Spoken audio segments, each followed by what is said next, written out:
নাক গাল সাদে চাইবে দিছি তোমার বাড়িতে টাইলস করে বাথরুম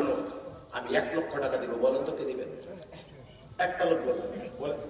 আমি যে হাতে আপনার সাথে বন্ধুত্ব করবো আমি কসম করে বলে গেলাম যদি কিয়ামতের মাঠে আল্লাহ আমাকে মাফ করে আমি আপনাকে বন্ধু বানাই একসাথে জান্নাতে যাব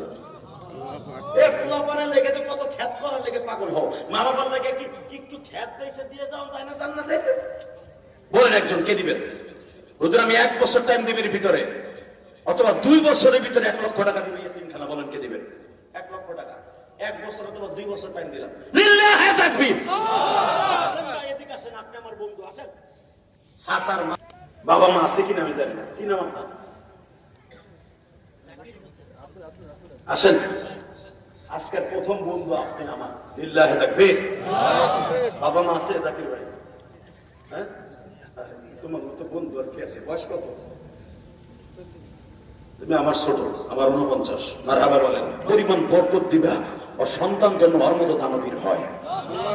ওর ব্যবসায় বরকত দিয়ে আকাশ তুমি বানাই দিবা আর যেইগুলো টাকা আছে দান করে না ওদের থেকে নিয়ে ওরে দিবা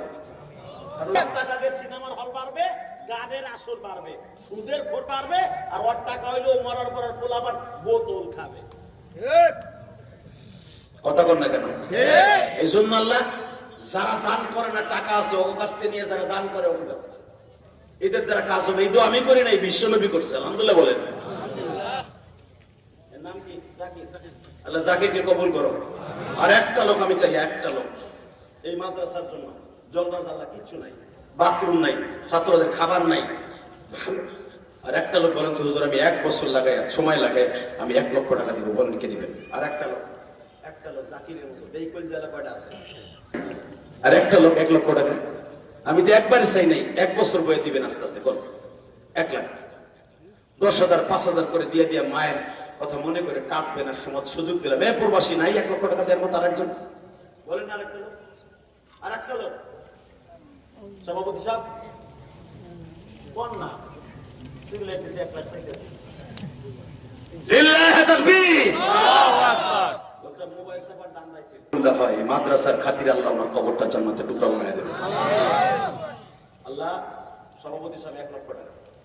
আমিন আল্লাহ কবুল করেন জোরে করে আমিন আল্লাহ তার বাবা মাকে maaf করে দাও আর ছেলে সন্তানগুলো দানবীর বানায় দাও কবরে যাইবার সময় ঈমান নিয়ে যাওয়ার তৌফিক দান করো আমিন বাস কসম এই চুল আমি মক্কা থেকে কেটে আসছি বাংলাদেশে এসে